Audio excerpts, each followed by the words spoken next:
क्या आपने कभी सोचा है कि किसी को कैसे पता चलता है कि वह वास्तव में सुख पा रहा है? कहीं यह आनंद मात्र एक भ्रम तो नहीं है? मनुष्य का सबसे सूक्ष्म और निकट साथी उसका मन है। हर क्षण हम उसी से जुड़े रहते हैं। मन का आधार है हमारे विचार और भावनाएं। हम जिन विचारों को स्वीकारते हैं, त्यागते हैं या जिन पर चिंतन करते हैं, वे ही हमारे अनुभव को आकार देते हैं। बाहरी वस्तुएं, चाहे वे भौतिक हों, उनका प्रभाव भी हमारे मन पर ही पड़ता है। यही कारण है कि आनंद भी हमें अंततः मन में ही अनुभव होता है।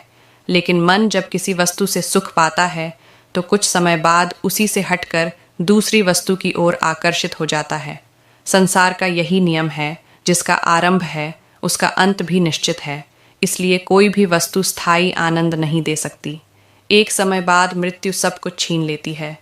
मनुष्य इस सत्य को समझ नहीं पाता। लोग धन, पुत्र, प्रतिष्ठा या भौतिक सुखों को जीवन का मुख्य उद्देश्य मान लेते हैं और उनमें डूब जाते हैं। कोई धन के विचार में जीवन गंवा देता है तो कोई यश कीर्ति में और कोई संतान को ही सब कुछ मान लेता है। परंतु मन इन सब वस्तुओं से स्थायी सुख या आनंद नहीं पा सकता। यदि कोई वस्तु लंबे समय तक आनंद न दे पाए या अत्यधिक आसक्ति के बाद खो जाए तो वही कष्ट और पीड़ा का कारण बनती है। जैसे किसी अप्रिय व्यक्ति से मिलने के बाद मन तुरंत छुटकारा पाना चाहता है। यही दुख है। इसलिए चाहे वस्तु सुखद लगे या दुखदाई, उसकी सीमा उसे अस्थायी बना देती है। अंततः वह अलग हो ही जाएगी। मनुष्य स्वभाव से सुरक्षित आधार की खोज में रहता है, लेकिन स्थायी आधार कहाँ है? केवल ब्रह्म ही अनादि और अनंत है। वही मन और जीवन का सच्चा आधार हो सकता है। अपने पुत्र से कौन प्रेम नहीं करता?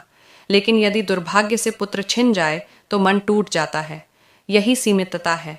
यदि हम अपने पुत्र को भी ब्रह्म का अंश माने तो खोने का भय कभी नहीं रहेगा, क्योंकि ब्रह्म कभी खो नहीं सकता। यही सत्य माता पिता, भाई बहन, मित्र, प्रकृति, वृक्ष या किसी भी संबंध पर लागू होता है। संसार के हर रिश्ते और प्रत्येक वस्तु में अनंत का दर्शन करने से आकर्षण और भय दोनों समाप्त हो जाते हैं। तब मन न तो आसक्ति में फंसता है और न ही वियोग से टूटता है। जब मन किसी भी अस्तित्व को ब्रह्म का रूप मानकर देखता है तो वह सीमाओं से बंधा नहीं रहता। तब हर व्यक्ति के साथ उचित व्यवहार संभव हो पाता है। यह दृष्टि जीवन को गहन शांति और आनंद देती है। आनंद अनंत हो जाता है। यही अध्यात्म का सार है, अनंत को पहचानना।